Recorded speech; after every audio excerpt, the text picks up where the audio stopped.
Hello everyone, great to be here today, and to all of those in the Gold Coast, great to present to you again.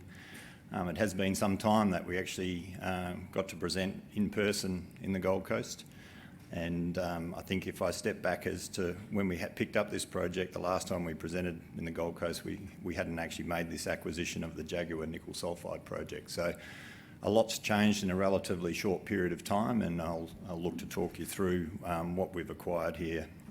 We think it's an exceptional project and one that's going to deliver a lot of value for shareholders. I think the acquisition that we did was as a function of the 10 years or so that we've been in Brazil. It was a project that we acquired from Vale.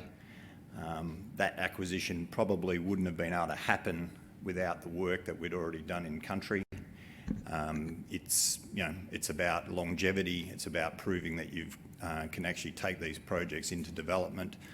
So back in August last year, we were able to complete the transaction with them and then progressively move into doing some further drilling. So we picked up the project with 55,000 metres of diamond core drilling already completed by Vale. Last time they drilled it was probably 2010. We very quickly went on to add another 10,000 metres of diamond drilling to that, and that's allowed us to be able to put together the JORC resource, which now sits at over 500,000 tonnes of contained nickel metal. So for a sulphide nickel deposit, this is definitely globally significant. There's not too many of our peers that have a resource of this scale. We've still got to do a little bit more work and sort of upgrade the categories, but it's an absolute fantastic starting point for us. With that resource, we also have a high-grade component within that, over 300,000 tonnes of metal at about 1.5% nickel. We believe that that's going to hold us in very good stead as we move through the mining scenarios and look to give us early payback on the project. So right now we've taken that resource, we're working through scoping study work. We think that'll come together middle of Q1 next year. The main timeline for that is to get all of our infill drilling done to be able to lift a large enough proportion of the inferred resource to indicated so that we can release scoping study numbers to the market. So we have 75,000 metres of drilling planned over the next 12 to 15 months. Some of that is infill, some of that is testing some deeper targets, which we'll talk through today, and some of it's to test some new regional targets that we've identified. So a very busy period ahead for us, an exceptional project at the right time in the market. So just speaking on that, obviously the EV thematic is well and truly alive. You've seen a lot of noise out of Tesla. If they have anything to do with it, their aspirations are going to exceed the demands that are already presented in this graph. But where is that supply going to come from? If you're looking for supply, Class 1 nickel going into this EV thematic, it's generally got to come from sulphide projects, or it's got to come from HPAL, which is a processing route for more expensive laterite stories. So we feel that we're very fortunate to have a sulphide project, one with high quality, that's going to feed into this thematic very strongly. And it's not just Tesla. All of the European car manufacturers are moving away from the internal combustion engines. There's a lot of obviously noises now coming out of the US and their transition to EV as well. So we think that the delivery of this project is going to feed very nicely into this growing demand for Class 1 nickel. We've set out for the market an aspirational statement, really to just, I guess, to give a guide of where we're going, and to be 20,000 plus tonne per annum nickel producer by the end of 2024 puts us in a pretty significant, or makes us a pretty significant player in the nickel sulphide space. There's not too many places where you can find that sort of production. We think that there's going to be a lot of people knocking on our door as far as trying to access the production that we're able to put together. The other aspect of this project is that whilst we're in Brazil, we are in the Caraias mineral province, and for those that don't know Brazil, The Caraias is a prolific mineral belt and has multiple large-scale deposits, predominantly developed by Vale. You can sort of see at the top there, you've got their Salobo mine, which is over 1 billion tonnes of copper-gold resources, has about 30 million tonnes a year of production. They've got the S11D iron ore mine, best quality, large tonnage iron ore mine in this region. So what comes with that is a huge amount of infrastructure. You've got high voltage power, you've got rail networks, you've got sealed roads, you've got a lot of infrastructure, and there's been billions of dollars spent in this region. So if you're looking at developing something in Brazil, no better place to be than the Caraias. There really is. It's like an effective industrial zone, which for us we think is going to be hugely important as we look to roll out and develop the Jaguar nickel sulphide project. And just looking a bit more locally where we are, we're about 40 kilometres from a town called Tucumã. It's about 30,000 people. Orlândia do Norte next door is about 30,000 people. So when you think about that, that's really twice the size just in those two towns of the population of somewhere like Kalgoorlie. And Kambalda's only 30, 40 k's outside of Kalgoorlie, and you've got all of this mineral inventory sitting so close to a population base. Plenty of skilled labour that comes with that. We've got high voltage power running through Tucumã, which we'll look to tap into. You can see that most of the land that we're on is farmland. They're predominantly for beef. There's a little bit of vegetation in the southeast corner of our tenement, but for most part we've got a very simple project to be able to take forward. So just looking at the resource in a bit more detail, you can sort of see that 3 kilometres of strike that's in the gold. That was what Vale had drilled. They drilled it out on relatively wide spacing of 100-metre spacings. We've closed that in. We've actually broken up that Jaguar, what they called their Jaguar deposit, into multiple deposit areas. Jaguar South and Jaguar Central form the majority of the resource at this point in time, and that's probably where we will start our mining activities, all going to plan. There's some work being done in the northern part of the tenement at what we call the Onças, Onça Rosa and Onça Preta, with some higher grade mineralisation there.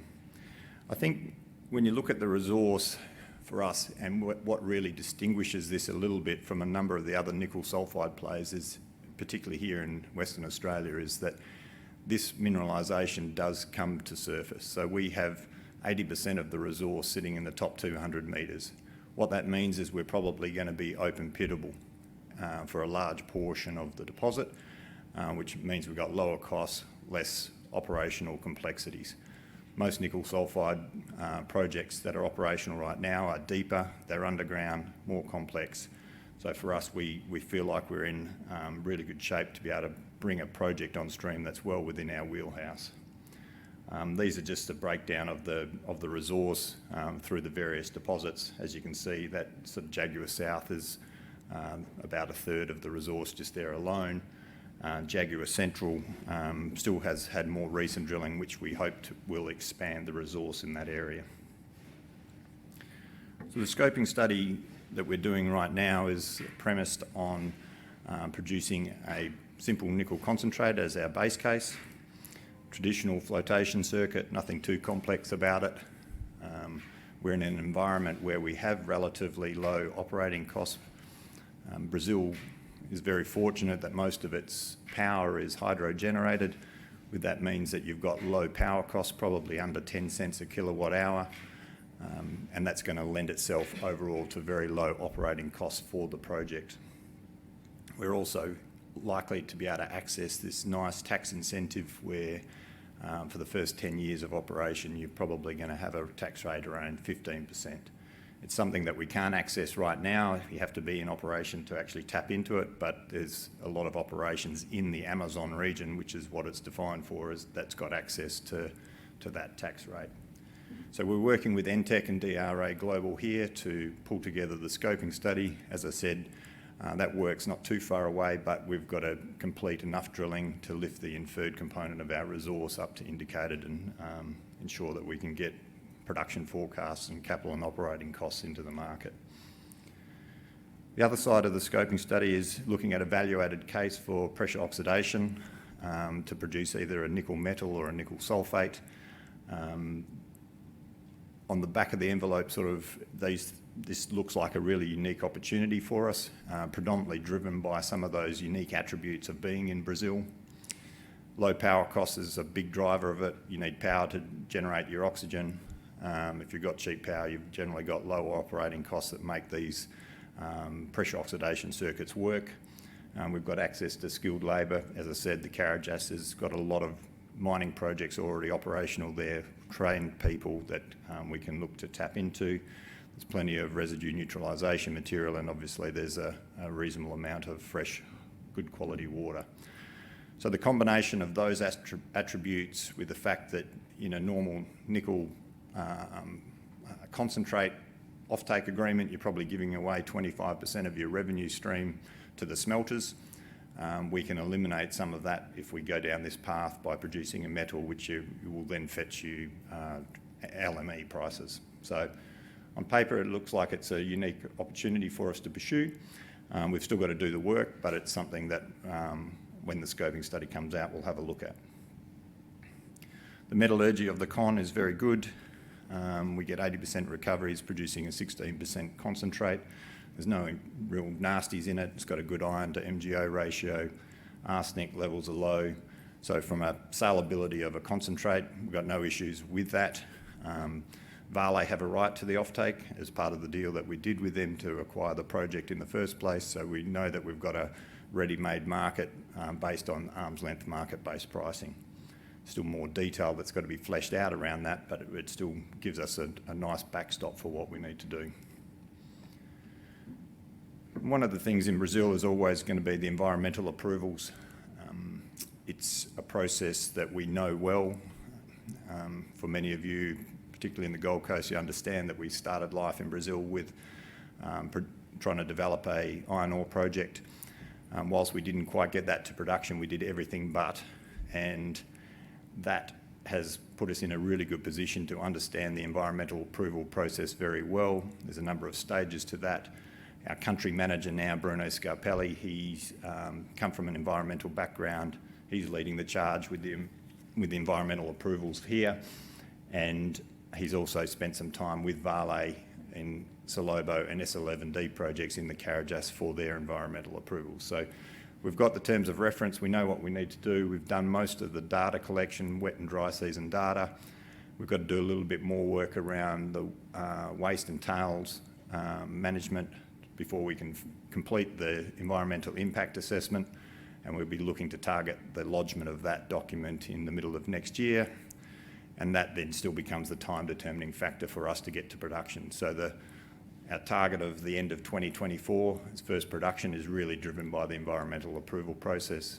Anything that we can do to short circuit that is only going to play in our favour to get this project on stream quicker. You can see there that the area is pretty flat. We're dealing with farmland, so nothing overly complicated about the project as such. And we've really looked at that, but I guess the stages that will take us through: complete the scoping study Q1 next year, roll straight into pre-feasibility study work, probably run to the end of 2021. The environmental approval process, if it all goes well, should see our installation licence granted by early part of 2023 and put us in a position to be able to build the project. Just quickly on the exploration upside, as I said, we've got 75,000 metres of drilling to do. Some of about 30,000 metres is tied up with infill work. There's 15,000 metres of step-out work on some targets that are really quite exciting, and I'll just touch on that in a sec. And there's 25,000 metres of regional work to be done. So 3 sections there, different deposit areas: Jag Central on the left, Jag South in the middle, Onça Rosa on the right. What you see there, those blue lines are the EM conductor plates, and in most situations we have strong EM conductor plates sitting well below the depth of the deepest drilling. So whilst our resource, which is still globally significant, is there, we've really only drilled down to about 250 metres. So there's plenty of untapped potential at depth. generally where we've seen EM conductor plates, we've seen semi-massive and massive sulphides. So for us here, doing some of this step-out drilling, which we haven't had to do previously because there was so much shallow mineralisation to be chased up, we can now go and do that work and look to expand the resource at depth. And the other part of the drill program is some of this regional work. So there's targets all out on the western portion of the tenement. We've started some work more recently on the Falocci prospect, which is sort of in the middle at the bottom there. So we look forward to being able to bring results of that. So you've got a strong resource and you've got definite exploration upside. I think all of that being said, we're also in a strong cash position, about $27 million at the end of September. That's going to allow us to do all the study work that we need to do, all the drilling work that we need to do. We've got an experienced team in Brazil, so whilst we've not been able to travel to Brazil ourselves, the team on the ground is doing an amazing job of being able to continue to take this project forward at pretty much full speed. The board and the shareholder base is excellent. So yeah, we're well on track. So nickel focus in Brazil, Caraias mineral province, which is an industrial zone which has got a lot of infrastructure. It's going to allow you to get things up and running. We've got a globally significant resource. We're doing a scoping study. I'd expect the economics on that to look really strong. I think it'll show the value equation relative to our current market cap. And I look forward to a really strong sort of next 6 to 12 months. Thanks for your time.